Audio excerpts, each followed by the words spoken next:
নমস্কার বন্ধুরা, আজকের রেসিপিতে আপনাদের সাথে শেয়ার করছি ময়দা দিয়ে একটা নতুনত্ব রেসিপি। আর বন্ধুরা, আজকের রেসিপি আপনাদের অনেকটাই ভালো লাগবে। অবশ্যই আপনারা পুরো ভিডিওটা দেখতে থাকুন বন্ধুরা, আপনাদের ভালো লাগবে, যেহেতু নিরামিষভাবে আজকের এই গুলঠনের রেসিপি তৈরি করছি।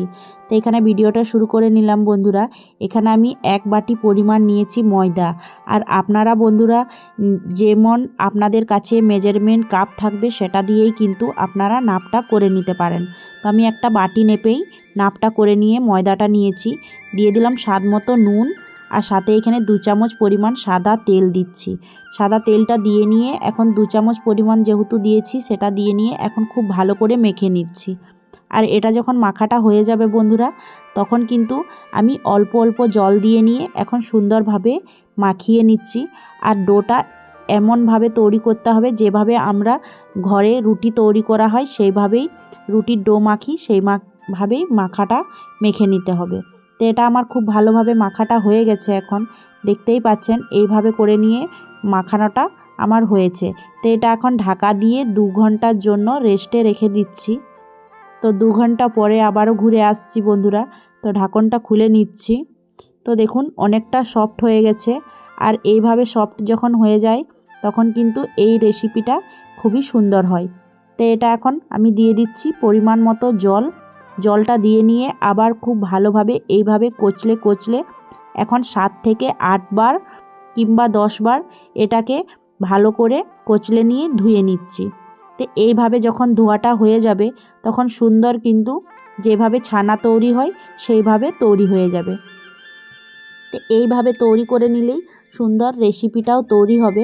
তো এইরকম গোল গোল করে নিয়ে লেচি কেটে নিচ্ছি। আপনারা কিন্তু ছোট বড় যেমন পছন্দ আপনাদের সেইভাবেই লেচিগুলো কেটে নিতে পারেন। তা আমি এইভাবেই লেচিগুলো কেটে নিয়েছি। আর এটা সাইডে রেখে নিয়েছি। আর এখন নিয়েছি এখানে 2টো আলু। তো কাঁচা 2টো আলু ছিলে নিয়ে এইরকম মিডিয়াম সাইজের করে নিয়ে কেটে নিয়েছি। তো চলে যাব গ্যাসের দিকে, চলুন তাহলে। তো কড়াইটা আগে থাকতেই গ্যাসের উপরে বসিয়ে নিয়েছিলাম। পরিমাণ মতো দিয়ে দিলাম সরষার তেল। সরষার তেলটাকে এখন খুব ভালোভাবে নাড়াচাড়া করে নিচ্ছি। এখন নাড়াচাড়া করে নিয়ে ভালো করে গরম করে নিচ্ছি। আর এটা এখন আলুটাকে খুব ভালোভাবে ভেজে নিচ্ছি। তা আলুগুলো তেলের মধ্যে দিয়ে দিলাম। দিয়ে নিয়ে এখন দিয়ে দিচ্ছি স্বাদ মতো অল্প একটু নুন, আর সাথে হাফ চামচের থেকেও অল্প পরিমাণের অল্প একটু হলুদ গুঁড়ো দিয়ে নিয়ে খুব ভালোভাবে নাড়াচাড়া করে আলুটাকে লালচে কালারের করে ভেজে নিচ্ছি। তো এইরকম লালচে কালারের করে নিয়ে আলুগুলো আমি খুব ভালো করে ভেজে নিয়েছি। এখন একটা প্লেটের মধ্যে তেল ঝরিয়ে তুলে নিচ্ছি। আর অনেকটা পরিমাণ তেল বেঁচে গেছে, আর ওই তেলের মধ্যেই রেসিপিটাও রান্না করে নেব। লং, এলাইচি, বড় এলাইচি আর দারচিনি তেলের মধ্যে দিয়ে দিলাম। 1 চামচ সর্ষে, কালো সর্ষে দিয়েছি ফড়ঙে। একটা দিয়ে দিচ্ছি তেজপাতা ছিঁড়ে নিয়ে তেলের মধ্যে দিয়ে নিয়ে, আর হাফ চামচের মতো কাশ্মীরি লঙ্কার গুঁড়ো তেলটার মধ্যে দিয়ে নিয়ে এখন খুব ভালো করে নাড়াচাড়া করে নিলাম। আর দিয়ে দিচ্ছি এখন কাঁচা লঙ্কা বাটা। তো 2 থেকে 4টা কাঁচা লঙ্কা বাটা তেলের মধ্যে দিয়েছি। আর এখানে দিচ্ছি আদা বাটা, 1.5 চামচ পরিমাণ দিচ্ছি আদা বাটাটা। তো যেহেতু নিরামিষ এই রান্নাটা তৈরি করব, তো আপনারা নিরামিষ দিনে কিন্তু এই রান্নাটা বানিয়ে দেখতে পারেন, খুবই দারুণ লাগে। আর আমি এখানে মশলাটাকে খুব ভালো করে ভেজে নিয়েছি। এখন বড় সাইজের 2টো টমেটো কুচি দিয়ে দিলাম, স্বাদ মতো নুন, হাফ চামচের মতো দিয়ে দিচ্ছি হলুদ গুঁড়ো, সাথে এখানে দিয়ে দিচ্ছি ধনে গুঁড়ো হাফ চামচের মতো, আর হাফ চামচের মতো জিরে গুঁড়ো দিয়ে নিয়ে এখন দিয়ে দিচ্ছি অল্প পরিমাণ একটু জল দিয়ে নিয়ে খুব ভালোভাবে মশলাটাকে ভেজে নিচ্ছি।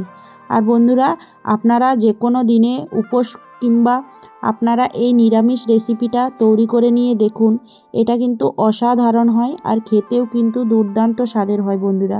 তো মশলাটা ভেজে নেওয়ার পরে আমি এখানে দিয়ে দিলাম ভেজে রাখা আলুগুলো দিয়ে নিয়ে আবারও মশলাটাকে খুব ভালোভাবে ভেজে নিচ্ছি। তো ওই 4 থেকে 5 মিনিটের মতো মশলাটাকে খুব ভালোভাবে মিডিয়াম টু লোয়ের মধ্যে ভেজে নিয়েছি। হাফ চামচ পরিমাণ দিয়ে দিলাম উপর থেকে চিনি। তো চিনিটা দিয়েছি আমি ফ্লেভারের জন্য, কেননা এটা যেহেতু নিরামিষ রেসিপি তৈরি করছি, চিনিটা দিলে কিন্তু বেশিই ভালো হয়। আর আপনারা যদি পছন্দ না করেন তাহলে কিন্তু এটা স্কিপ করতে পারেন। তো অল্প অল্প জল দিয়ে নিয়ে খুব ভালো করে মশলাটা ভেজে নিয়ে এখন দিয়ে দিলাম পরিমাণ মতো জল। তো আপনারা ঝোলের ঘনত্বটা কীরকম রাখবেন সেই পরিমাণেই জলটা দিয়ে নেবেন। তো আলুটা আমার অনেকটাই পরিমাণ সেদ্ধ হয়ে গেছে এইখানে, সেই অনুসারেই আপনারা কিন্তু জলটা দিয়ে নেবেন। তো এখানে খুব সুন্দরভাবে ফুটে উঠেছে দেখুন। তো ফুটে যাওয়ার পরে এখানে যে আমি গুলটনগুলো তৈরি করে রেখেছি সেটাই এখন ঝোলের মধ্যে দিয়ে দেব। আর আপনারা বন্ধুরা, আমি এটার নাম রেখেছি গুলটন রেসিপি। তো আপনারা এটা কি বলে জানেন অবশ্যই কমেন্টে জানাতে ভুলবেন না।